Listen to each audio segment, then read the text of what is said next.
Bonjour à tous et bienvenue sur La Retraite à 40 ans, le podcast pour prendre sa vie en main. Chaque dimanche, retrouvez une personne comme vous qui échange sans fil sur ses origines, ses ambitions, ses aspirations, sa relation à l'argent.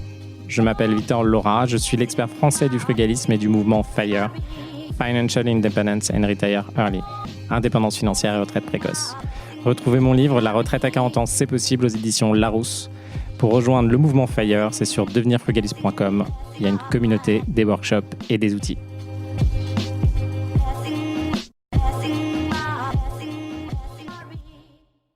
Bonjour à tous, bienvenue dans un nouvel épisode de Retraite à 40 ans. Je vais reparler des investissements et du couple et vous donner mes petits tips dessus. Alors pour tout le monde, moi j'ai 37 ans. J'ai été en couple quasiment tout le temps dans ma vie, donc plutôt des longues relations, donc 3 ans. J'ai une très longue relation, j'ai une relation pendant 7 ans où on a passé tous nos instants ensemble. On ne se voyait pas continuer ensemble par la suite, du coup on s'est séparés. Alors cette séparation après 7 ans, où vous passez toutes vos journées, donc il n'y a que 2 semaines je crois, en 7 ans, on n'a pas dormi dans le même lit, c'est pour vous dire. Donc là j'ai vécu ça vraiment comme un divorce, sincèrement. J'ai compris ce que c'était ces étapes où on se sépare, donc courage tous ceux d'entre vous qui passent par ces phases-là et qui potentiellement vont devoir faire des choses dures pour aller mieux derrière. Il faut quand même se dire qu'il y a des évolutions, etc. Et là, je voulais vous parler des investissements. Alors moi, j'ai eu de la chance indirectement, je pense, dans mes relations d'un point de vue financier. C'est-à-dire que je n'ai pas eu de gros litiges. Bon, en tout cas, il n'y avait pas d'enfants. Là, en l'occurrence, on avait acheté un appartement ensemble que j'ai pu racheter. Donc, il y a quand même pas mal de questions à se poser. Et là, aujourd'hui, je vais vous parler des personnes qui sont dans mes programmes de coaching. Moi, de ma vision aujourd'hui du couple et de l'investissement. Moi, je pense sincèrement qu'il y a un gros besoin, on a un gros besoin de liberté. Il faut comprendre, en fait, faut être humble par rapport à l'avenir. Et les couples, on ne sait pas combien de temps ça va durer. C'est-à-dire que tant que vous apportez, alors moi, c'est ma vision du couple, mais tant que vous apportez quelque chose à la personne avec qui vous êtes, oui, vous allez rester avec elle. Mais si à un moment, vous n'êtes plus aligné, c'est-à-dire que vous n'avez plus les mêmes objectifs de vie, vous n'allez plus dans les mêmes directions, vous n'avez plus les mêmes envies, il ne s'agit pas de vous bousiller la vie. On n'a qu'une vie et après, il y a plein d'autres choses qu'on peut vivre. Par contre, effectivement, on passe par des phases un peu difficiles. Après, il y a autre chose. Je vois beaucoup de couples qui restent ensemble pour les enfants. Donc ça, il y en a beaucoup. Par crainte, les pères, là, j'en ai un. C'est un père qui est canadien, qui a peur, en fait, de ne plus voir son fils et que son fils ne le voit plus. J'en ai d'autres où en fait ils s'entendent pas très bien, mais ils restent pour les enfants, et c'est quelque chose qu'on retrouve beaucoup dans les familles, où finalement les parents restent ensemble pour que les enfants aient un cocon un peu structurant et structuré. Alors là, indirectement, moi ça je l'ai pas connu, mais je peux très bien comprendre. Alors je peux le comprendre, sachant que j'ai pas d'enfant, donc j'ai du mal à me projeter là-dessus. Donc comment on fait pour ces investissements, c'est-à-dire on choisit quelqu'un dans sa vie, alors là c'est des opinions totalement personnelles, on choisit une personne pour vivre sa vie, c'est souvent ce qui est le plus important dans son évolution et dans son évolution financière. Et après, une fois qu'on a choisi cette personne pour vivre, on se dit, ok, maintenant on va passer d'investissement, on a choisi de mettre beaucoup de choses en commun, donc comment on fait ces investissements? Et là il y a plusieurs trucs qui arrivent et qu'on voit. Je suis retombé par exemple sur un article, je crois que c'était dans Les Échos ou dans le Figaro, un article sur un couple. Et c'était une problématique d'une femme, en fait. Elle a rencontré un gars. Il était plus âgé qu'elle, donc il doit avoir 5 ou 7 ans de plus qu'elle. Donc elle était encore dans ses études en alternance quand lui, il avait déjà un poste établi. Et au début, lui, il s'est dit, OK, dans la phase où je suis dans ma vie, je vais acheter un appartement. Donc il a acheté un appartement. Et au début, tout était gratuit pour sa compagne parce qu'ils n'avaient pas les mêmes niveaux de revenus. Et puis à un moment, sa compagne a commencé à gagner, potentiellement même plus que lui. Lui, au fur et à mesure du temps, il a compris la limite de l'argent. C'est-à-dire qu'il y a un moment, alors ça dépend comment vous vivez, mais soit vous créez votre capacité de gagner de plus en plus, donc en fait vous venez dans un monde un peu exponentiel d'abondance, soit vous êtes un peu limité par ce que vous gagnez, parce que ce qu'il faut faire pour gagner plus, ça vous embête, quoi. Ou ça vous rajoute trop de pression. Et c'est tout à fait OK. Là, ce qui s'est passé, c'est qu'à un moment, il a commencé à dire à sa compagne, écoute, là, il faudrait que tu payes un loyer, comme si... là où tu habites, parce que je suis propriétaire de l'appartement, mais en gros, il y a quand même une mensualité. Et en fait, cette logique-là, on reviendra dessus, mais ça a commencé à créer des crispations, ça a crispé le couple. Il y a eu un enjeu de communication, puis c'est un enjeu sur l'argent, et puis lui, il s'enrichissait quand même, mais elle non, etc., etc. Donc en fait, moi déjà, pour mon avis sur moi j'étais dans exactement la même situation. Sauf que ce qui s'est passé, donc c'était avec mon ex, on habitait ensemble, donc j'avais acheté, alors j'étais déjà à mon deuxième appartement en résidence principale. Et là, en fait, ce que j'ai fait à l'époque, c'est que je lui ai dit, écoute, un loyer pour un appartement similaire, donc c'était dans le 14e à Paris, 37 mètres carrés. Je lui ai dit, écoute, un loyer pour un appartement similaire, c'est 1000 euros sur le marché. Alors j'avais regardé à l'époque, j'avais tout regardé. D'ailleurs, je lui ai demandé de le faire pour qu'elle puisse regarder. Et je lui ai dit, écoute, si on habite dans un appartement comme ça, voilà moi combien je gagne aujourd'hui. Donc je sais plus, je devais être à 5000 euros, je crois, à l'époque. Je gagne 5000 euros par mois. Là, aujourd'hui, elle devait gagner presque 3000, je crois, 2500. Et je lui dis, voilà, si on louait un appartement, donc attention, hein, je n'ai pas pris le remboursement de ma mensualité qui était plus élevé, qui est dans les 1700 euros d'ailleurs pour cet appartement. Je lui dis, si on loue cet appartement-là, c'est 1000 euros par mois. Du coup, les 1000 euros par mois, voilà notre ratio de revenus. Donc, si je reprends ce que je vous ai dit, hop, et qu'on regarde, donc elle était à 3000. Je pense qu'elle était à 3000. Moi, je devais être à 5000. Et alors là, les questions se posent aussi, en fait. Alors ça, j'ai pas vraiment compris. J'essaie de regarder en détail parce que j'avais ces revenus du travail à ce moment-là, mais c'était pas du tout tous mes revenus. Donc là, la question se pose aussi là-dessus. Mais en tout cas, c'est pas très important, je pense, pour la suite de l'explication. Et du coup, je lui ai dit, OK, aujourd'hui, tu gagnes en salaire, par rapport au salaire que j'ai moi, tu gagnes 38% du salaire que moi j'ai. Du coup, en fait, il faudrait que tu participes à 38% sur un loyer de 1000 euros. Si là, on louait un appartement, ce serait 1000 euros. Il faudrait que tu participes à hauteur de 38%. Donc, il faudrait que tu mettes 375 euros. Donc, ça doit être à peu près ça les chiffres. 375 euros par mois dans l'appartement.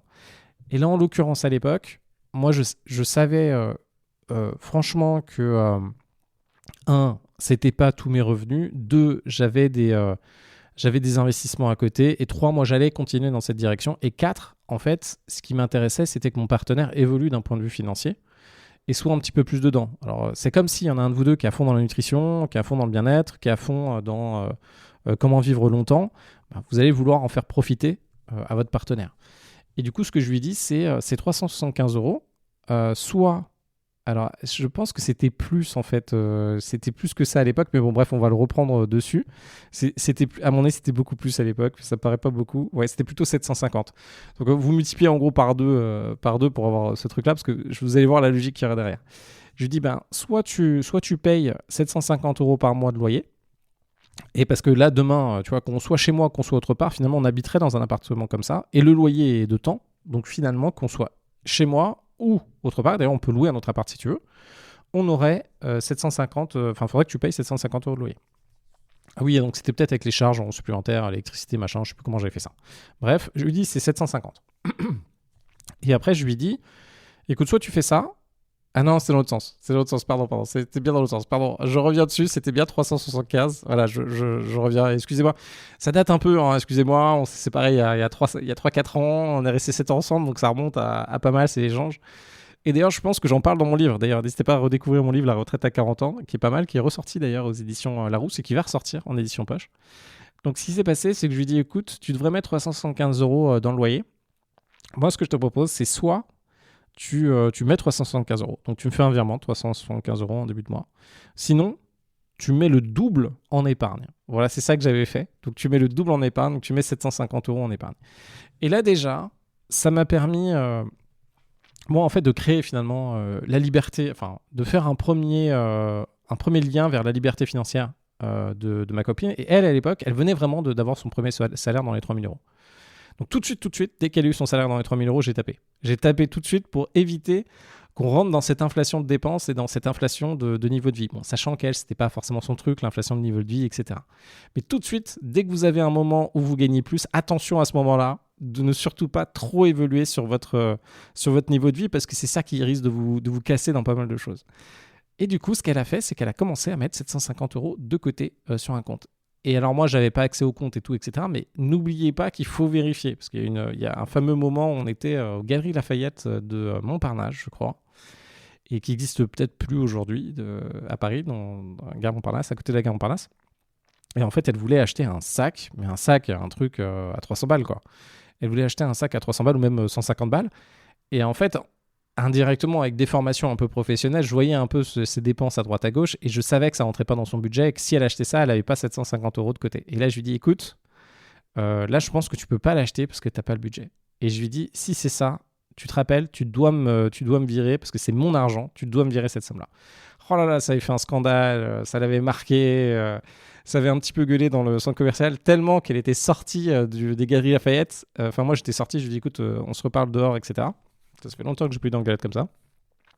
Et je m'étais posé, je sais pas, dans un café en face. Et en fait, elle m'avait suivi. Enfin, elle était venue, elle m'avait suivi. Non, elle voulait. Elle était tellement remontée qu'elle avait oublié qu'elle avait, je sais pas, un t-shirt de Galerie Lafayette, je sais pas quoi. Elle est sortie et ça a bipé. Et le mec de la sécurité l'a arrêté. Et après, elle est venue avec le mec de la sécurité. Elle lui a expliqué l'histoire. Et le mec s'est dit, mais non, mais c'est que des conneries. Et après, le mec m'a vu en fait dans le dans le truc, en train de prendre un café en face là. Il a vu ma tête, il s'est dit ah ouais putain en fait c'est vrai, donc il a dit non mais c'est bon j'ai compris, le t-shirt laissez-le moi, etc. Il a compris qu'il y avait de l'eau dans le gaz et qu'en fait on traitait un truc plus profond. Mais cet élément en fait de négociation financière, alors si vous pouvez le faire, c'est fantastique. Encore une fois, je vous parlais de choses où on peut se sentir mal parce que de temps en temps on peut pas faire certaines opérations. Et moi c'est une sensation que je suis de plus en plus OK avec ça, mais indirectement c'est des sensations que je peux avoir. Et ça dépend comment vous vivez le fait d'être père de famille ou votre conception de vous-même. Moi, dans ma conception de moi-même, c'est je peux offrir à la personne avec qui je suis et à ma famille que je veux avoir un endroit où vivre qui est sympa. Voilà, qui est sympa, avec un peu d'espace, dans un quartier sympa, etc. Donc attention à l'impression, mais de temps en temps, c'est dur. Par exemple, là, aujourd'hui, en tout cas à Paris, dans la façon dont j'ai fait ça, mais je vais modifier, je vous en parlerai. J'ai pas exactement, voilà, j'ai un 65 mètres carrés à Paris, c'est très bien. Sauf que si vous mettez 1 ou 2 enfants là-dedans, c'est pas beaucoup. Puis c'est un appartement au premier étage. Bref, c'est pas parfait, indirectement. Mais bon, je vais vous montrer comment on va pouvoir évoluer là-dessus. Donc pour revenir sur les investissements, là, moi je suis dans cette réelle dynamique, il faut aider l'un l'autre sur les sujets sur lesquels on peut l'aider, sur lesquels on peut les aider.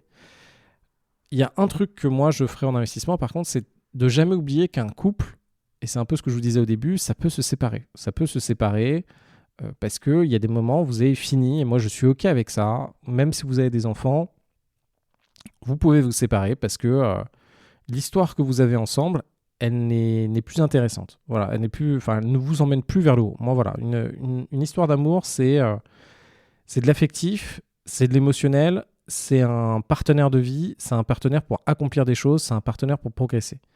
Sauf qu'il y a des moments, eh bien, on n'est plus du tout en phase.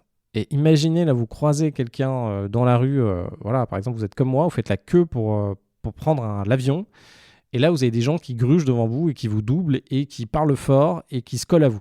Voilà, et qui se collent aux gens. Voilà. Et ben, là, vous avez toutes les choses, moi, qui m'insupportent dans la vie, c'est-à-dire, quand on est à l'aéroport, il y a des règles, il y a une queue, on fait la queue, on parle pas trop fort pour pas faire chier les autres, et on se colle pas, et on respecte un minimum en tout cas, moi, j'ai mon minimum de distance corporelle. Voilà.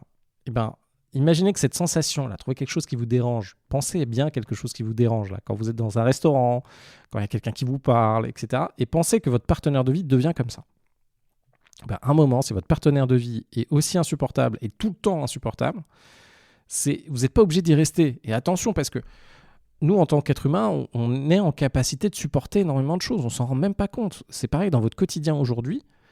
En fait, vous faites à votre quotidien. Donc si c'est de vous lever à 6h du matin, alors que vous n'aimez pas vous lever à 6h du matin, faire 1h30 de métro alors que vous ne supportez pas ça au fond de vous, ben directement vous allez vous y faire. Si c'est habiter dans un appartement qui est humide, qui n'a pas de lumière, bon, au bout d'un moment vous allez dire que c'est normal. Bon, c'est aussi positif pour nous, c'est-à-dire que si demain vous changez, là aujourd'hui vous êtes habitué à quelque chose d'un petit peu luxe, vous divisez par 2 votre rémunération, bon bah à force de vivre avec une rémunération divisée par 2, ça va fonctionner aussi, donc c'est positif. Ce que je veux dire, c'est que les séparations, c'est OK. C'est OK de se séparer. Et d'ailleurs, plus vous allez être OK avec vous séparer, en fait, il y a toujours ces deux choses, et c'est la même chose en business. Pour moi, c'est la même chose un peu dans tous les trucs de la vie. Quand vous prenez une décision, il faut vous mettre à 100% dedans. Par contre, il faut être OK d'arrêter. Et généralement, le courage vient d'arrêter. Et ça, c'est quelque chose que je travaille toujours aujourd'hui. C'est d'avoir le courage d'arrêter et d'ailleurs, je vous en parlerai aussi, le courage d'arrêter des projets, le courage d'arrêter des relations, et le courage de pouvoir évoluer aussi en fonction de là où vous allez être. Donc en tout cas, si vous êtes aujourd'hui jeune, vous vous projetez dans la vie, vous voulez avoir des enfants, vous vous lancez, vous avez même peut-être des enfants ensemble, vous vous posez les questions de l'investissement. Moi, il y a un gros conseil que je vous donnerais. Alors déjà, de faire les investissements à deux, je pense que c'est très important. je pense à ceux d'entre vous qui vont être un peu leaders dans le couple. Donc ça dépend. Encore une fois, encore aujourd'hui, c'est plus souvent les mecs, mais là, je vois quand même que les femmes sont en train de prendre, se positionner dessus, et peut-être qu'on va arriver à du 50-50 à terme, mais aujourd'hui, c'est un peu plus les mecs, en tout cas dans mon audimat. Généralement, vous avez besoin de soutien. Alors, moi, je l'avais pas énormément sur mes opérations immobilières avec mon ex. Du soutien, c'est quoi? Donc, si aujourd'hui, par exemple, vous êtes une femme et vous entendez ça et votre mec est en train de faire des investissements à côté, en fait, faut se dire que c'est l'immobilier ou même les investissements de façon générale ou les boîtes, c'est que vous avez besoin de vous lever, vous avez besoin d'y aller, vous avez besoin d'aller sur les chantiers, vous avez besoin de faire 1 heure de route, vous avez besoin d'aller au Castorama, vous avez besoin d'échanger avec des gens, vous avez besoin de sélectionner des locataires, etc. Et en fait, une des façons de soutenir ça, et je pense que ça pourrait être pareil pour tout le monde, c'est d'avoir de la compagnie quand on fait ça. C'est-à-dire de quelqu'un qui nous soutient, qui est là, pas forcément qui fait des choses concrètes, donc c'est-à-dire qui va monter des meubles ou qui va même avoir une expertise sur une donnée immobilière, mais qui va être là avec nous. Alors moi, je me rappelle, j'allais sur des chantiers avec mon ex, au bout d'un moment, j'arrêtais d'y aller parce que je l'emmenais avec moi et j'avais besoin, donc j'étais content qu'elle soit là avec moi. Donc souvent, vous imaginez le matin, je sais pas quoi, des horaires un peu bizarres. Et la problématique, c'est que je l'emmenais, je me rappelle très bien, c'était sur mon deuxième appart, un 41 mètres carrés dans le 15e, à Paris. Dans une zone d'ailleurs qui a perdu 16% aujourd'hui où je vous parle. Donc là, on est en avril 2026. Donc si vous regardez le prix au mètre carré par rapport au plus haut, ça a perdu 16%. Et bien dans cet appartement-là, j'avais besoin de faire une revue de chantier et j'en avais pour 1 heure. Donc voilà, pour 1 heure, etc. Elle était là au bout de 5 minutes avec moi. 3 minutes dans l'appartement, elle voulait partir. Donc au lieu de m'apporter de l'énergie, là, ça m'a plutôt enlevé de l'énergie. Parce qu'elle me mettait de la pression pour partir, alors que bon, il y avait vous savez, il y a ce qu'il faut faire, vérifier les trucs, puis avec, on a eu des problèmes de mur, enfin des trucs comme ça, il fallait vérifier les machins. Et du coup, en tout cas, ce que vous pouvez faire en tant que partenaire, c'est d'aider la personne dans son projet et potentiellement d'y aller avec. Parce que moi, je me rappelle, les routes là, pour le train ou ces choses-là, si j'avais été avec quelqu'un, parce que moi, les personnes m'apportent de l'énergie de façon générale, et mon partenaire encore plus. Donc là, vous pouvez l'aider comme ça, et après, vous pouvez l'aider sur d'autres choses de la vie. C'est-à-dire, vous faites forcément des concessions aussi. Quand vous êtes partenaire de quelqu'un qui fait des investissements, ça dépend de votre conception. Si vous, votre plaisir, c'est tous les soirs d'avoir quelqu'un qui est avec vous, à côté de vous, à fond, d'en regarder une série avec vous, à fond, d'en prendre des verres avec des amis, etc. Généralement, si vous êtes avec quelqu'un qui va se lancer dans les investissements ou qui va être entrepreneur, ça va changer. La personne, une partie de son cerveau, ou d'ailleurs une grande partie de son temps, sera dédiée à construire ce projet-là. Donc, il y aura quand même des sacrifices d'un point de vue couple à faire de ce côté-là. Du coup, quelle est la solution quand vous êtes en couple? Et si vous avez envie d'aider votre partenaire pour avancer, généralement, ce qui se passe, c'est qu'on va se dire, OK, on va faire un projet à 2. Et on va pas réellement chiffrer l'investissement de chacun. Et on va se dire, OK, et là, je l'ai en ce moment, d'ailleurs, ça dans mon programme de mentorat avec David et son ex-compagne. Vous allez faire un projet à 2 et vous, au début, vous êtes aspiré par ce projet-là. Et généralement, on est trop généreux au début. Et ce qu'on va faire, c'est qu'on va dire, OK, je vais faire un nouvel immeuble et puis je vais te faire rentrer dedans et je vais te donner 50%. Moi, j'aurai 50%. Et vous faites un immeuble à 100 000 euros, 200 000 euros. 300 000 et vous faites rentrer la personne qui n'y connaît pas grand-chose en investissement peut-être au début. Donc attention quand vous faites ça parce que la personne, il y a plusieurs choses qui se passent. Quand une personne ne s'y connaît pas en investissement, ne serait-ce que vous pensez lui faire un cadeau pour rentrer dans un investissement. Mais attention, la personne va devoir passer par toutes les phases en fait de l'éducation financière. La première phase de l'éducation financière, ça va être de se dire attends, je suis en train de m'endetter pour mettre 300 000 euros dans un immeuble. Je sais pas moi, à Vernon, dans un immeuble à Creil, voilà. Et zut, ça me fait peur. Creil, moi je connais pas. 300 000 euros, c'est énorme. Qu'est-ce qui va se passer si on rembourse pas? En fait, toutes les phases par lesquelles vous êtes passé quand vous avez commencé l'IMO, la personne va passer par ces phases-là. Et en fait, la problématique, c'est que généralement la personne ne l'a pas choisi. C'est-à-dire que nous, on choisit notre bourreau, quoi. On choisit d'y aller dans l'investissement. C'est pour nous qu'on fait ça. On choisit de prendre nos risques, etc. Et là, vous allez emmener une personne qui n'est pas forcément matrixée dans cette pensée financière et n'a pas forcément, en fait, nous, généralement, on a notre propre carotte. C'est-à-dire que notre carotte, c'est notre motivation à vouloir changer. On veut y aller et on va y aller et c'est ça. Et on va se défoncer, quoi.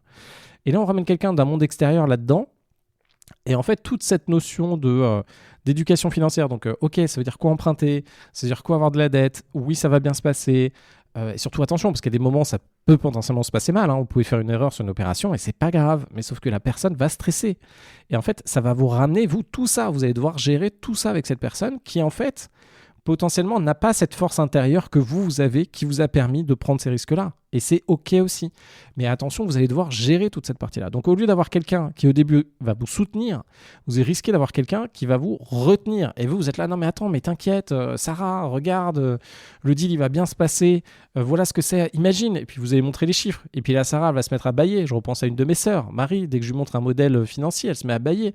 Et après, au bout de 20 minutes d'échange, la personne va se dire attends, je vais aller cuisiner quelque chose. Ah non, mais attends, tiens, regarde, je vais aller faire ça ou je vais aller faire. Et en fait, toute l'énergie, vous, qui vous a fallu, et maintenant l'engouement que vous avez quand vous faites vos tableaux, quand vous faites vos loyers encaissés, quand vous avez tout ça, la personne qui est avec vous, en fait, ne va pas mettre l'énergie, ne serait-ce que pour comprendre ce que vous allez faire avec elle. Donc attention, vous avez quand même cette phase où la personne, c'est pas du tout son sujet, elle en a rien à faire, et elle, ce qu'elle veut, c'est une vie pépère, quoi. Donc déjà, il va falloir... Et puis, elle va pas forcément aussi sentir... Alors, c'est assez bizarre parce que nous, on a les loyers encaissés, donc on le vit et on voit le remboursement de capital, mais il faut quand même se projeter un minimum. Parce qu'un remboursement de capital, en fait, c'est marrant, mais c'est pas du tout instinctif. Quand vous remboursez du capital, vous avez un tableau vous avez un tableau d'emprunt et vous voyez chaque mois que, je sais pas, que vous avez gagné 500 balles ou 1000 balles de capital et qu'aujourd'hui, vous avez 30 000 euros, mais c'est fictif. Vous avez 30 000 euros fictifs. Si vous arrivez à le revendre au prix, machin, tout ça, c'est hyper fictif. Et en fait, la plupart des personnes, et ça, je le comprends aussi, c'est tout à fait naturel, elles veulent voir un truc concret. Il y a combien de virements sur leur compte bancaire qu'elles peuvent consommer, quoi. C'est normal d'avoir ça. Nous, sur des trucs, on est un peu fous. On est un peu fous de voir nos trucs à droite, à gauche, nos modèles, nos machins, pour voir à peu près combien de capital, est-ce qu'on peut faire, comment on peut se projeter. C'est pas donné à tout le monde. Ça, et je comprends que ça puisse faire chier énormément de gens, quoi. Donc il y a cette phase, il faut savoir que vous allez devoir rentrer dans cette phase d'éducation financière. Alors, ce que vous pouvez faire aussi dans ces moments-là, c'est trouver une personne. Alors moi, c'est ce que j'essaie de faire à chaque fois, que ce soit sur la partie financière ou la partie job, c'est trouver une personne un peu influente qui a un compte Insta, quoi, qui a un compte Insta ou présente sur LinkedIn ou qui est connue par d'autres personnes, qui va leur parler. En fait, la façon de communiquer, par exemple, ma façon de communiquer aujourd'hui, je pense qu'elle fonctionne avec vous parce que vous êtes là, vous m'écoutez, mais elle ne fonctionne pas avec plein de gens, même des gens qui sont intéressés dans l'investissement. Ma façon de parler, mon énergie, ma façon de communiquer, je sais pas, les chiffres, les machins, mes anecdotes, ça va pas du tout leur parler. Alors que d'autres personnes, ça va très bien leur parler. Du coup, là, je vous encourage de trouver une personne qui va parler à votre femme ou qui va parler à votre mec. Attention toujours à bien sélectionner les personnes et l'évolution aussi. Il faut faire attention à qu'il n'y ait pas trop d'accroche parce qu'il y a des personnes, assez souvent, même dans les influenceurs, qui vrillent un peu et qui lancent des trucs où ça va pas, quoi. Donc attention à qui vous sélectionnez aussi, mais de trouver quelqu'un qui va leur parler. Parce que peut-être que la façon de parler va fonctionner. Par exemple, avec mon ex avec qui je suis resté pendant 7 ans, ma façon de communiquer sur des sujets, tout de suite, ça faisait shut down le cerveau de mon ex. C'est-à-dire que quand je parlais de trucs financiers particuliers, shut down. C'est-à-dire qu'elle ne m'écoutait plus et pour elle, ça frisait, quoi, ça ne marchait pas. Donc là, en fait, il fallait que je trouve quelqu'un. Donc je dis, écoute, regarde ces personnes-là. Moi, je validais le contenu des personnes en face et je leur dis, tiens, regarde ces personnes-là et puis vois s'il y en a une qui te parle. Et pourquoi pas prendre un coaching, c'est cette personne ou appelle-la pour qu'elle puisse progresser de ce côté-là et que ce ne soit pas moi, en fait, qui fasse ça. Vous avez besoin de ça, c'est un peu comme un avocat. Vous ne pouvez pas avoir un avocat à la fois de votre... Si c'est l'avocat de votre femme, c'est l'avocat de votre femme. Si c'est l'avocat de l'entreprise, c'est l'avocat de l'entreprise. Vous devez avoir votre avocat, quoi. Donc, essayez d'avoir ces deux dimensions. Et après, si vous lancez dans les investissements, mais attention, ça complique un peu les choses. Moi, je vous encourage sincèrement à faire un deal par personne si vous faites de l'IMO. Donc, par exemple, là, vous faites un immeuble. Vous faites des immeubles à 200 000 euros. 200 000 euros de budget. Le premier immeuble que vous faites, vous faites pour vous. Vous faites pour vous. Donc là, vous avez ce premier immeuble à 200 000 euros, je sais pas, 5-6 apparts. Vous le louez, vous l'exploitez, il est à vous. Le deuxième immeuble que vous allez faire, vous pouvez très bien le faire pour vous, ou sinon vous décidez qu'il est pour votre femme. Et là, vous le faites pour votre femme et tout l'immeuble appartient à votre femme, même si c'est vous qui le gérez. Tout l'immeuble appartient à votre femme, mais 100% de l'immeuble. Il n'y a plus cette question... Alors ça, c'est le mieux, en fait, si vous arrivez à faire cette distinction à deux. Et potentiellement, vous pouvez le faire où vous avez, elle a 99% d'une SCI, vous avez 1%. Vous pouvez le faire comme ça. Ça, c'est le mieux. C'est-à-dire que si un jour, il y a séparation, les choses sont claires dès le début. Bon, ok, vous avez plus bossé, vous lui avez apporté des choses, etc. Mais en tout cas, ça, pensez-y. C'est-à-dire que tout ce que vous allez apporter aujourd'hui, ne regrettez pas. Il faut vraiment vous dire que c'est un don. Parce que revaloriser ça à la fin, c'est compliqué. Surtout, ne faites pas des deals où vous donnez 50% à une personne qui ne fait rien, qui ne veut pas, et surtout, dites-vous que vous avez donné 50% et donc c'est fait. Parce que là, j'en ai dans mon programme de mentorat où en fait, il y a séparation à un moment parce que la vie s'arrête, etc. Enfin, ça prend une direction différente. Mais après, la personne d'en face va vous dire, non mais attends, mais c'est 50% là, de cet immeuble, c'est à moi. Et cet immeuble aujourd'hui, donc faire un calcul, elle va aller voir celui qui valorise au mieux l'immeuble, donc l'agent qui valorise au mieux l'immeuble. L'agent va lui dire, surtout attention, si c'est des personnes qui... ça dépend de leur démarche, mais donc il y a des personnes qui peuvent devenir un peu négatifs, il y a des personnes qui vont s'accrocher à l'argent, et puis après il y a des personnes qui vont croire ce qu'on leur dit, surtout quand elles n'ont pas de données ou de dimension financière. Donc il y a une personne qui va se dire, j'ai vu ça avec ma belle-mère d'ailleurs, il y a une personne qui va dire, oui, il y a un agent immobilier qui va dire, ouais, l'immeuble en fait il vaut pas 300, il vaut 380, moi je vous le vends tout de suite. Mais c'est juste un tocard qui va expliquer que le prix il est plus élevé alors que lui, il sait très bien qu'en fait le prix n'est pas plus élevé, il veut juste choper le deal comme d'hab. On en a plein de tocards comme ça autour de nous. Et puis après, une fois que le deal est chopé, au bout d'1 an et demi, il va falloir baisser le prix et ça va prendre je sais pas combien à vendre. Et vous, votre enjeu quand vous voulez clôturer une relation, c'est de bien le faire, mais de le faire rapidement. Plus vous attendez quand vous avez un problème pour le régler, plus ça devient exponentiel. Bon, malheureusement, il y a des choses qui prennent aussi du temps à se régler, quoi. Il y a l'usure, quoi. Il y a l'usure des situations qui fait qu'à un moment, on laisse tomber, quoi. Et en gros, là, votre enjeu, c'est que vous allez avoir votre partenaire qui va vous dire, attends, moi, je veux que tu me reprennes mes parts pour 50 000 euros. Parce que moins les dettes, moins les machins, voilà, ça fait 50 000 euros. Et vous, votre problématique, et attention, c'est que le cash coûte excessivement cher. C'est-à-dire qu'à un moment, vous allez vous retrouver, vous allez avoir construit une partie du patrimoine, peut-être plusieurs immeubles avec cette personne-là, et on va vous demander de l'argent que vous n'avez pas. Donc vous avez votre truc qui tourne avec du cash flow, vous faites du 1000, 2000 euros par mois, 3000, ça tourne, mais vous n'avez pas 100 000 euros ou 150 000 euros en cash pour racheter en fait, les biens de votre ex. Et en fait, ça va détruire, ce truc-là va détruire vos assets. Vos assets, c'est d'avoir fait des opérations qui tournent, peut-être avec des crédits qui étaient intéressants à l'époque, et d'y avoir passé 3 à 6 mois pour sortir chacun des deals. Si vous en avez 4 en commun, vous en faites 2 par an, ou peut-être 1 par an, peut-être que vous faites un deal par an. Ça veut dire que là, vous allez revenir en arrière de 4 ans. Peut-être que vous aussi, vous allez récupérer du cash. Donc, il faut peut-être accepter et puis recommencer. Mais en gros, il va falloir recommencer. Et le truc avec l'IMO, pour ceux qui avancent avec moi, c'est l'IMO, on peut clairement faire du 50 à 100% sur l'argent injecté. On peut carrément faire du 50, 100%, voire plus par an. La problématique, c'est c'est pas aussi simple que d'acheter une action en bourse. C'est-à-dire que, même pour moi aujourd'hui, même si je sais très bien, là, j'ai des opérations que j'ai d'ailleurs, que je vous propose de temps en temps, je vois les opérations hyper rentables qui sont intéressantes. Mais il faut quand même la sortir, l'OP. C'est-à-dire que là, je vois l'OP, etc. Il faut quand même négocier. Donc une fois qu'on a négocié, c'est bien. Puis après, il faut quand même avoir le financement, puis il faut quand même avoir le notaire. Puis après, il y a les mairies, puis après, il y a les problématiques parce que, je sais pas quoi, la banque n'a pas viré l'argent chez le notaire 48 heures avant. Et du coup, les mecs, voilà. Et puis après, de temps en temps, il y a le vendeur qui, en fait, freeze et puis se dit, ah non, mais je change de projet finalement. Blablabla. Il y a tout ça qui se passe, quoi. Donc il y a tous ces aimants. Et puis une fois que vous avez le bien, il faut faire les travaux. Donc là, il faut rentrer en possession du bien, c'est-à-dire qu'il faut bien comprendre tout ce qui va, tout ce qui ne va pas, les problématiques des fenêtres, etc., tous les choix que vous prenez, où est l'alimentation d'eau, etc. Et puis une fois que vous avez ça, il faut le mettre en location. Et une fois que votre bien est en location, au bout de 4 à 6 mois, que ça a été éprouvé, donc vous l'avez exploité, vous avez vu les problèmes qu'il peut y avoir, etc. Là, vous avez un truc qui tourne, et la charge est largement diminuée, et là, c'est bien. Là, vous avez créé un véritable actif qui tourne, tout tourne, la banque tourne, tout tourne, votre compta, tout ça, ça tourne.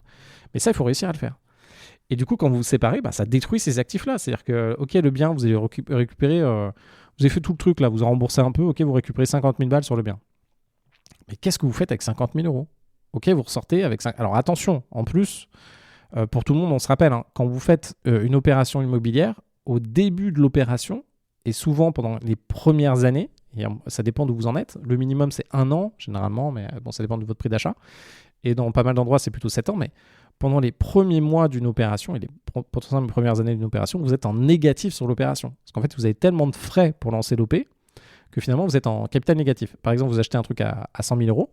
Sur ces 100 000 euros de coûts tout payés, vous allez peut-être avoir 7 000 euros ou 8 000 euros de frais de notaire. Donc déjà, il va falloir rembourser ces frais de notaire. donc rembourser ces trucs-là, vous avez de l'intérêt, vous avez des frais de transaction un peu annexes, donc des petits travaux que vous allez faire qui ne vont pas forcément être comptabilisés pour augmenter la valeur du bien. Donc attention aussi, parce que les premières années, ou si ça casse les premières années, là vous vous retrouvez dans un truc négatif. Après, c'est pas grave. Le nerf de la guerre, et d'ailleurs ça c'est un truc, et j'en ferai un épisode aussi, c'est de se rappeler que vous allez vous en sortir. Mais à un moment, il faut faire attention, parce que il faut avoir confiance dans votre évolution, mais aussi plus le temps passe, moins on a forcément d'énergie. Moi, des premiers deals que j'ai fait avant, là aujourd'hui je ne les refais pas forcément, ou je ne me sens pas d'avoir l'énergie de les refaire aujourd'hui, ou d'en faire autant que ce que j'ai pu faire à l'époque. Donc attention, plus le temps avance, moins on est en faculté aussi de produire des choses. C'est comme vous faites une belle boîte aujourd'hui, ça ne vous garantit pas demain de refaire une belle boîte, parce que vous savez très bien ce que c'est de faire une belle boîte. Donc les coups de chance qu'il faut avoir, le travail qu'il faut avoir, les coups de génie aussi qu'il faut avoir, puis surtout la résilience qu'il faut avoir pour régler tous les problèmes qui vont se confronter à vous. Donc tout ça pour vous dire qu'en couple, encore une fois, si vous pouvez, quand vous faites des investissements, en tout cas, choisissez que l'investissement soit à l'un, soit à l'autre. Même si vous êtes ensemble, même si vous êtes mariés en communauté de biens, etc., même si vous êtes dans toutes ces situations, faites vraiment des opérations qui sont à destination de soit l'un, soit l'autre. Deuxième élément qui est important, quand vous faites de l'immobilier en couple, rappelez-vous et essayez de bien expliquer les choses et de les mettre en face, comme quoi vous allez devoir accompagner la personne avec qui vous êtes sur toutes ces étapes de liberté financière, de réflexion sur l'argent, de comment on consomme, de comment on dépense, de la dette, du risque, etc. Il va falloir l'accompagner et surtout, il y a un moment, il va falloir que la personne soit motivée avec vous. Et là, je vous dirai un autre truc dessus. Par exemple, là, si j'ai une nouvelle copine qui n'est absolument pas capable de gérer de l'IMO, et ça peut arriver, ça dépend des couples que vous voulez, il y a un moment, alors soit je fais quand même des choses à son nom en totale gestion et j'assume ça et je vérifie que ça ne lui met pas trop de pression, donc il y a ça qui est possible, mais attention, compliqué quand même. Soit il faut simplement, si vous voulez aider le partenaire à avancer, le plus simple, c'est l'argent, c'est quand même un compte en bourse qui rapporte des dividendes, et c'est peut-être ce qui est le plus simple. Ou des prises de participation qui sont plus liquides, donc la bourse c'est ce qui est le plus liquide, mais voilà. Et autre élément là-dessus, soit vous avancez ensemble, donc vous avez l'opportunité de soit faire une opération pour l'un puis une opération pour l'autre. Vous pouvez très bien le faire en SCI à l'IS si vous voulez avec 99,1%, même faire un protocole de cession entre vous pour dire que le 1% qui est à vous sera cédé dans 5 ans, enfin la personne a une option d'achat sur les 1%, comme ça c'est réglé le problème. Et comme ça dans votre tête, en fait c'est acté que cet immeuble n'est pas pour vous, et que le temps que vous y passez à la gestion, vous le donnez à la personne, ou du moins vous estimez le temps. Attention, il n'y a jamais de don réel entre les personnes. Un couple, c'est toujours une notion d'équilibre.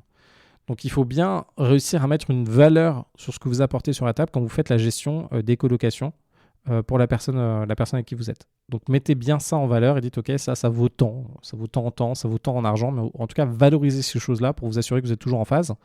Ne laissez pas un écart se creuser, parce qu'au fur et à mesure, peut-être qu'au début vous ne voyez pas parce que vous êtes dans une dimension où ça ne vous intéresse pas, mais au fur et à mesure du temps, si chaque semaine vous donnez 100 de plus, au bout d'un... Et en plus, il y a les intérêts dessus indirectement, parce que vous donnez 100 de plus chaque semaine, donc ça fait 200, 300, 400.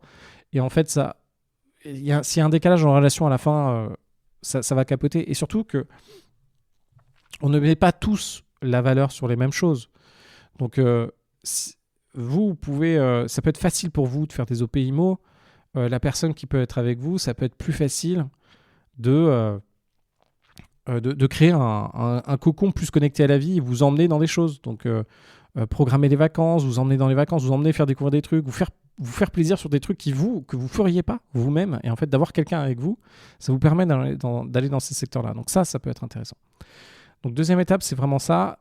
Vous pouvez aussi faire des SCI à 50-50, je vous déconseille, donc toujours 51-49. Mais surtout, même si vous faites ça, dites simplement que dans votre tête, dites-vous, ok, je fais cet immeuble, c'est pas 50-50, c'est ok 50-50, ça se passe bien. Mais sinon, cet immeuble, il sera pour toi. Okay, le premier, il est pour moi, celui-là, il est pour toi. Et attention, si ça rentre dans les litiges, et ça peut souvent arriver quand il y a des séparations, rappelez-vous que 50% de ce que vous avez fait, ça va à l'autre. Et surtout, quand vous avez des immeubles, potentiellement, il faudra tout vendre pour tout recommencer. Donc attention et protégez-vous. On ne sait jamais ce qui peut se passer. Tout le monde peut évoluer dans différentes situations, dans différentes directions, surtout dans le monde dans lequel on est aujourd'hui. Donc attention à vous, protégez-vous, protégez votre patrimoine et protégez votre patrimoine aussi des personnes qui sont très proches de vous. Moi, je vous dis à très vite et à très très vite pour un nouvel épisode de La Retraite à 40 ans. N'hésitez pas à me laisser des commentaires. Je les lis et j'interagis avec vous. À très très vite.